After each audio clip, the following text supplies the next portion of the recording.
Okay, so in this tutorial I'm going to show you how to add an image and then how to add a slideshow on a web page on the CMS Made Simple site.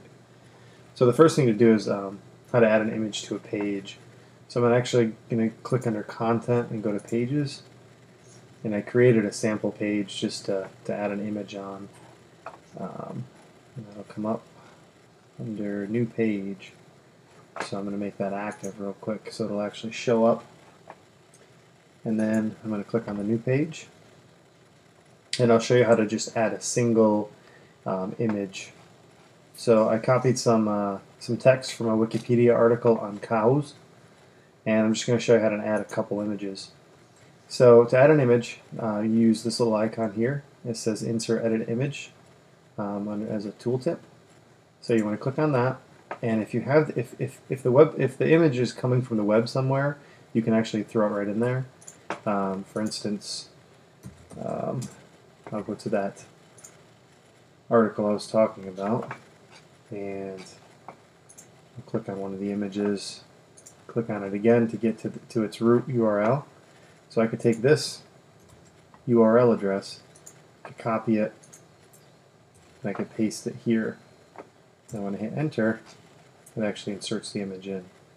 Okay, so if it's somewhere else on the web already, you can do it that way. But more often than not, you're gonna need to upload it to our web server first, and that's the part that's sort of tricky. In order to upload it to our website, you need to click on this little icon, and it just says Browse. It's really poorly labeled, but when you click on that, you get the file picker for the website, and the library already has a folder or a directory. If you want to create a new directory, you could do this, and you can actually go into library, and you can actually create another folder. I'll just do sample, and that'll create the directory in whatever directory you have open. So you can do folders within folders.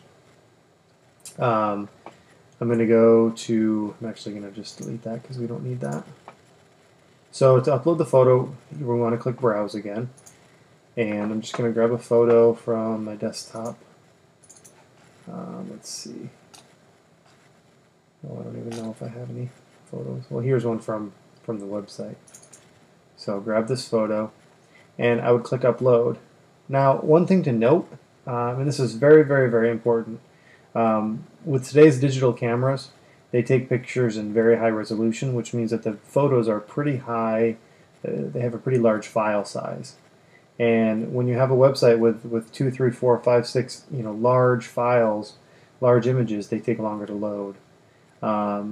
So what most people want to do, what you want to do is you want to actually reduce the size of those really large photos to a more manageable size. The system has I set it up in a way that it will automatically do that to a good standard size, which is 800 by 600. So I'm going to actually click that. So if you have a huge image, like this one's not too bad, 603,000 kilobytes. If you have a huge image, you're probably better off to do that. And then you can click Upload, and it'll show up when it's done uploading. It'll show up right here. And you'll also notice that even though it's set to 800 by 600, it does not stretch this image to fit 800 by 600. It merely takes the width and it brings it down to 800, and then this reduces proportionally. So it's a rectangular photo. I'm actually going to show you, let's see, I'm going to show you another example. I'm going to go to my home backup and just grab I'm just going to grab a pretty large photograph from one of my digital cameras. Let's see.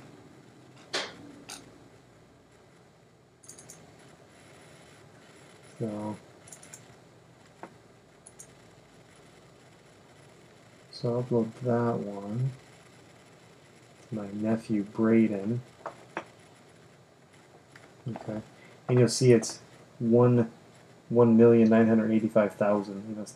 3,264 by 2448. That's very large, and so it's pretty large. Now, if you do it this way, if you browse, connect the same one and do resize.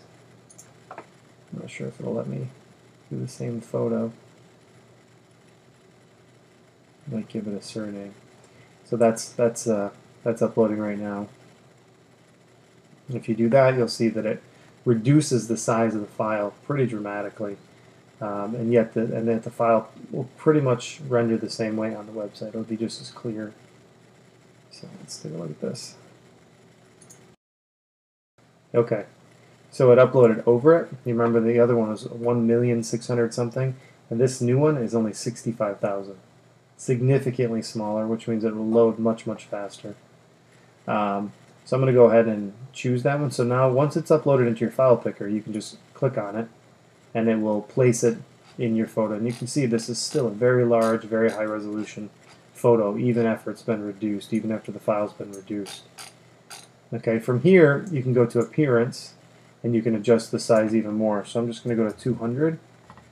Constraint proportions means it will change this one automatically. And I'm going to go Insert, and now you'll see it's 200 pixels wide. I can click on the image and then click that image again to get back. And I can do something, if I want to wrap the text, I'll put it on the left. And I'm going to update that.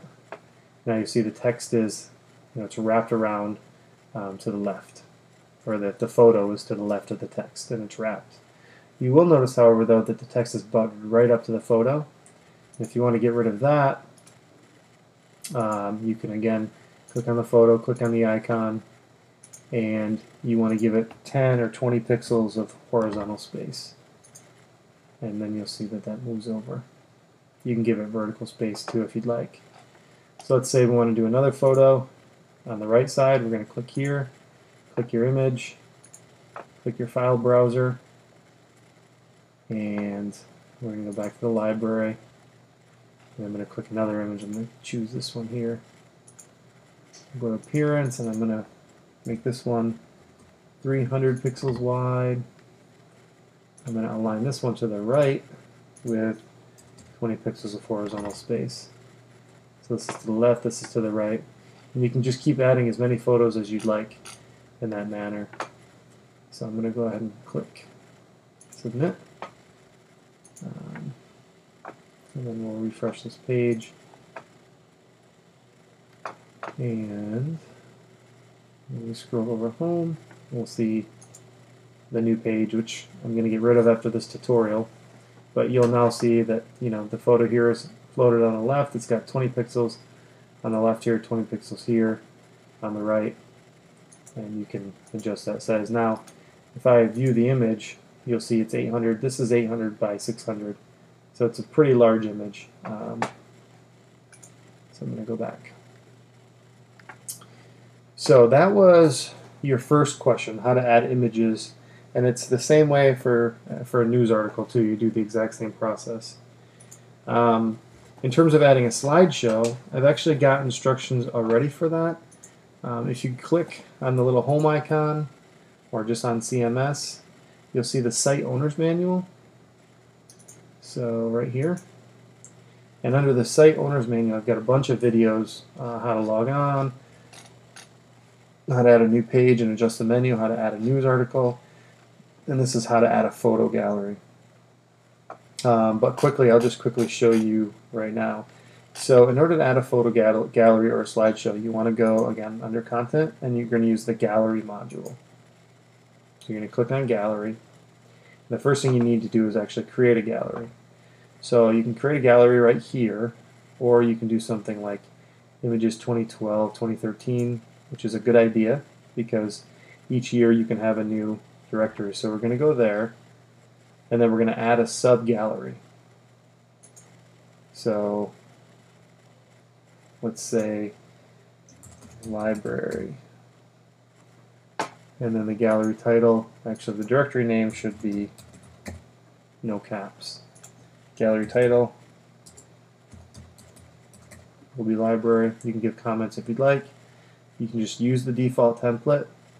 You can choose to hide the link to parent gallery. We can talk about that later. But basically you just click Save to create the gallery.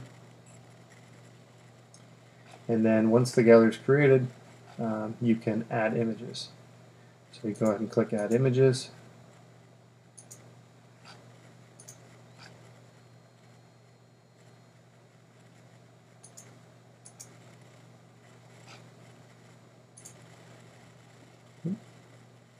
A little wonky.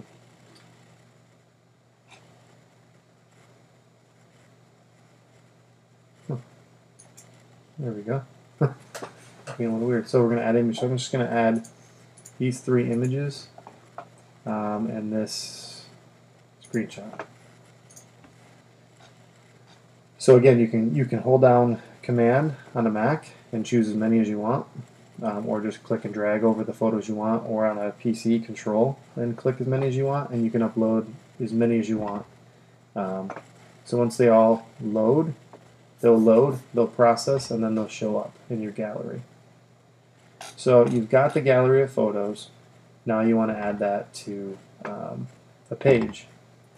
The easiest way to do that is to go, I'm going to go back to my pages. I'm going to go to that new page again. Alright. And I'm going to, let's say I'm going to add the gallery right at the bottom.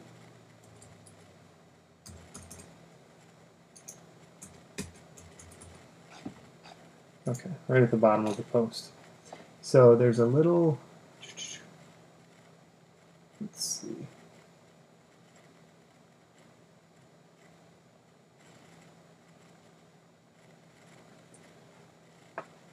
There used to be a little tool here, and I don't see it there. That's the horizontal rule. Custom drop down. Alright. I think they must have taken this. Used to be a gallery call that would insert the gallery automatically, but it doesn't look like it's there anymore. So what you need to do is go back to the gallery, and you need to get the shortcode to insert the slideshow. So you can click on the little drop down here, and you'll see that here's your gallery. And all you need to do is just grab this piece of code. So this is, see, the tag to display the subgallery. So this is the tag or shortcode. So we're going to copy that to your clipboard, and then we're going to paste that in. We're going to paste that in, and then hit apply. And then we'll refresh our page. We may need to go with an HTML editor. No, there it is. So then, there it is. And this is the template that this is the template that we've developed for the school sites, where they have, I think, a 75 pixel wide thumbnail, and then when the user clicks on it, it opens up full size, and it starts a slideshow. So the first time the slideshow loads, it has to load all the photos, and it takes a little bit, but after that, it becomes cached in the system, and it's faster. So it displays them, as you see here, in full size. And again, this is another reason why you want to resize your images before you upload them, so that they don't take too long to load for the end user. So that's that. I think there's similar directions in the again in the user's manual, the site owner's manual. But I think that's what you were asking about. I'm going to reload this because it's not really cranking the way it should. Let's see. Pick a smaller one. A good deal.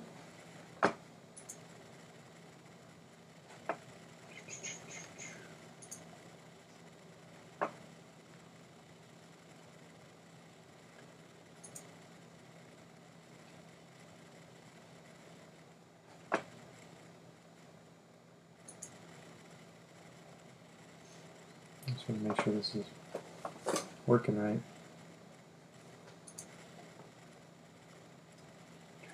So that should be it. That looks better. Okay, that looks better, because then you can get again, it needs to load the first time, I've noticed, and then the load quicker. and then you can actually, your user will get the previous and next icons here when they zoom on either side. And once it loads the first time, as you can see, it's much quicker, even with large files. So, and then they can play through it or close. So that's that. If you have any questions, feel free to let me know.